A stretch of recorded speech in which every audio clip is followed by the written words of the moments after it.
Sup Shredders, my name is Logan aka Spiderhands and welcome to SP Reviews, where today we'll be checking out a track by an act named nasmore titled Welcome to the Hell. And if we switch over to here, this track, which is, as I understand, going to be released on January the 6th. I'm recording this on the 1st of January, so this will be out on all digital streaming platforms at this point in time if you're interested in checking out more this track as well as more of his work. But we've got nasmore, Neil Taylor, and Last Strange, or LA Strange. nasmore, Neil Taylor, and Last Strange. And we're going to be listening through this track from start till finish. We're going to hear what we think as well. We have lyrics here as well if we need them on the SoundCloud. Let's go. Let's do it.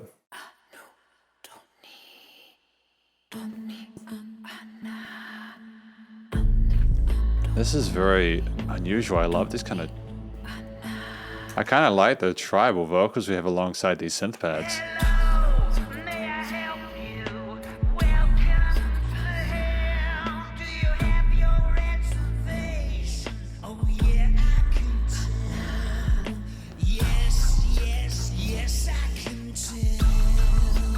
Oh, I love this kind of sort of cyberish kind of industrial vibe to it with these sort of pingy synths and the sinister vocals.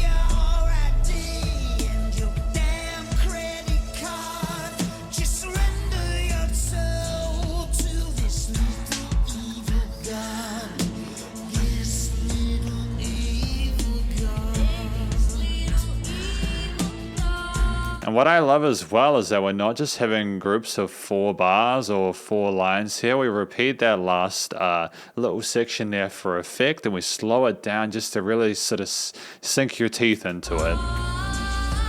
Different voices as well. Great range. Really fascinating drum samples.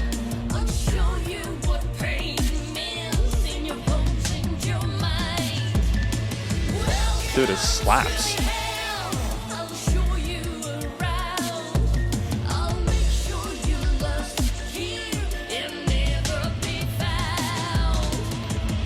Another thing I'm really enjoying, again, is the percussion, is the panning of it.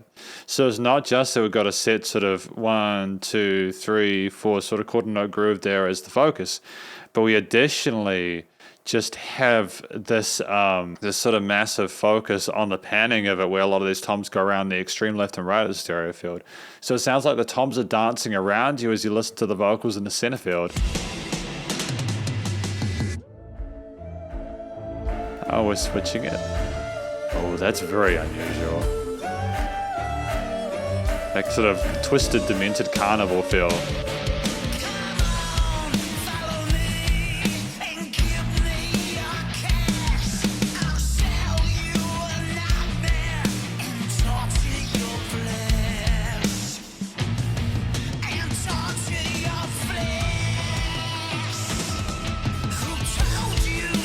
Great punch in his first kicks and snares, dude. Really resonant in the mix.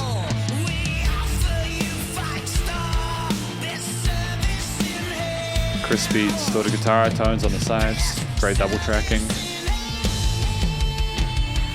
Head voice is stunning.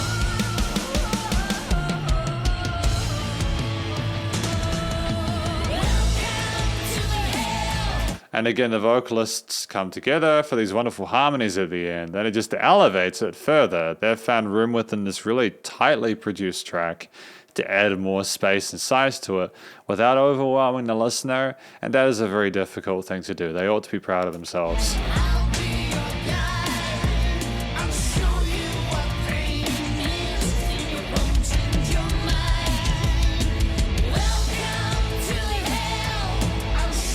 Really fascinating snare tone, because it's got that kind of dubstep-ish, kind of trappish vibe from the early 2010s, but it works surprisingly well with those guitars, and it kind of reminds me a lot of the EDM that goes alongside the metal and dubstep nowadays. It's great that we're getting fusions of different genres here, that are really sort of warmly embracing the electronic elements within the sort of the sinister fizziness of these middle riffs and the power chords and everything like that. It's fantastic.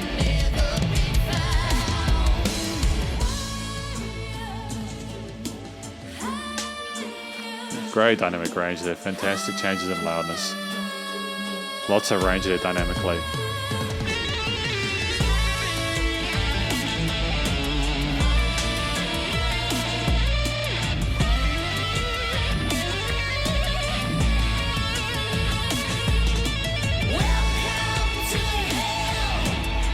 phenomenal lead voicing there.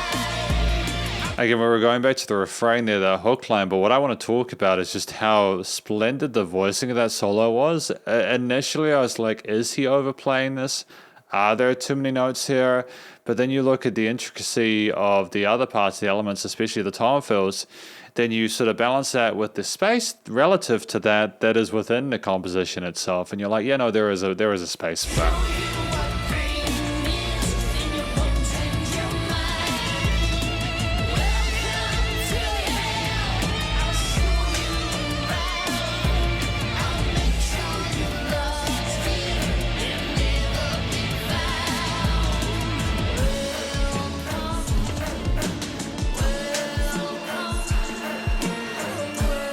And these little hey on the offbeats, 1 and 2 and hey.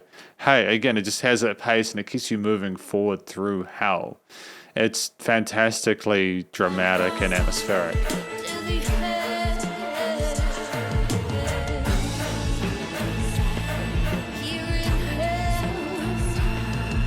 I'm really impressed, Really impressed with this.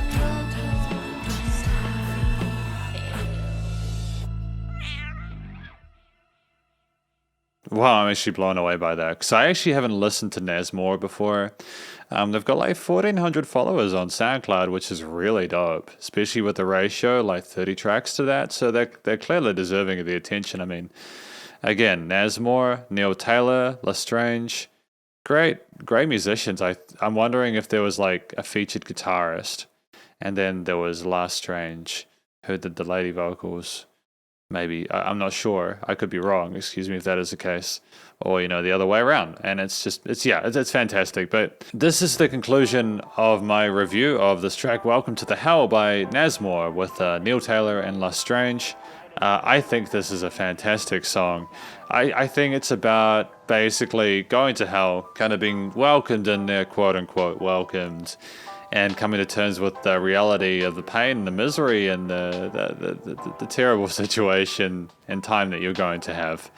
I think that sort of sardonically kind of like it layers you into it, and it sort of surrounds you and sort of chokes you, and the story itself is very intense, but also while it's a lot, it's not too much. Like, I think most people listening to this would be able to kind of imagine what they're discussing even without the music. It's compelling without having the backing to it, or even the storyteller involved, just reading it. It's like, wow, okay, this is a slightly different angle than I might be used to.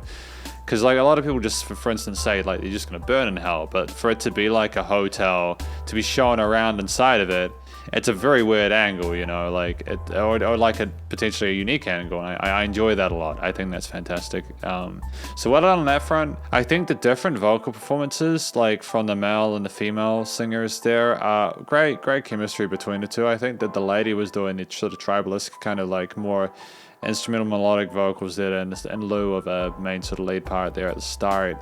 Very, very tense and dramatic. And then you had again the storytelling of Hello, May I Help You, Welcome to the Hell. It's really clever stuff. I'm impressed with it. I like that they had played their parts separately and then came together in those chorus parts, and it was this great harmony there. You could kind of imagine them kind of in there with you, sort of like showing you the ropes and warning you about what's to come there. I like the fact we had more of a sort of a carnival aesthetic as well later on, where like they sort of take up different roles and kind of show different sides of themselves and develop throughout. So you don't just have singers that are like one note. You've got them doing different tones, sort of different directions there, and you have people sort of singing words or notes, and you have variations in the harmonies there, and we have different positions of the panning as well. I mean, they were both comfortable in hearing Jeff's voice, and they had different vocal styles that contrasted well, and because of that, simultaneously niched together really well. So, well done on the vocal front. I think there was like a melodic or a harmonic minor scale that was being used for a lot of that, especially in that main theme there. So I think to be able to get those alternative voicings in there is a smart move without getting too sort of chromatic on it. I think that would have been a detriment to this. It didn't need to be that spicy, just a little bit. I think that the theme behind it there with the guitars, these sort of synthetic electronic drums there, the basses, the other sort of varying sort of reverse takes and the synths there, alongside the different vocal elements there and everything else that came into it, sort of elevated throughout musically in regards to the actual harmonies and progressions and all that. It was sensational. There's clear attention to detail here. I mean, having the distorted guitars come in like a minute and a half in, and a song is literally defined as rock is a ballsy move. I'm not saying that rock music needs to have guitars all the time, but for it to come in later on and sort of have that more industrial kind of aesthetic, to then have the chugs come in later on, and with that lead guitar solo at the end, it was utterly sensational. I think there's a lot to appreciate here and a lot to enjoy. They clearly know what they're doing. We have musicians here who you know, we come into this and we think, okay, what could we possibly have done differently to make them improve this? And I think that we had enough change musically there in regards to maybe not necessarily the main theme there with the progression of it, but the different voicings and sort of lead parts and coming in and coming out and removing and adding back elements there, the range of ways that we hit the drums in different positions in a stereo field, the panning of the toms and all that kind of stuff. Again, the really sort of amazing voice in the lead solo, which was kind of like in the Oasis there, you had and it was so short as well, you wanted it to come back, but we didn't get enough of that. I think that was done on purpose by nasmore and everything else, because you don't want to give the listener too much. It's better to give them less and leave them wanting more. So again, it's just smart stuff. Clearly these musicians who are experienced and they understand how to not only write music and make it compelling, but also to bring the listener into their world and make it so that it's like it's all absorbing and all encompassing. And I just think it's a great vibe all around. Yeah, really impressive. The musicians involved here like really know what they're doing, and I think that there was a lot of range to the different approaches of the voicings and the percussion and the rhythms and grooves relative to it. But they still sounded connected, and I think it's simply because we had that main theme again, which was instantiated at the start, especially with like sort of like the non sort of like storytelling parts of the vocals with like the synths and the warm kind of low end resonance there. And if you show that at the end, there's a huge change, but it's just such a smooth transition over the 4 minutes to get there to the end where it kind of rises there. And you have that little dip at like the 2/3 mark there to accelerate into the C section. It's just great. I think that in addition to all this, the star of the show, or another one of them anyways, is the production, recording, mixing, mastering.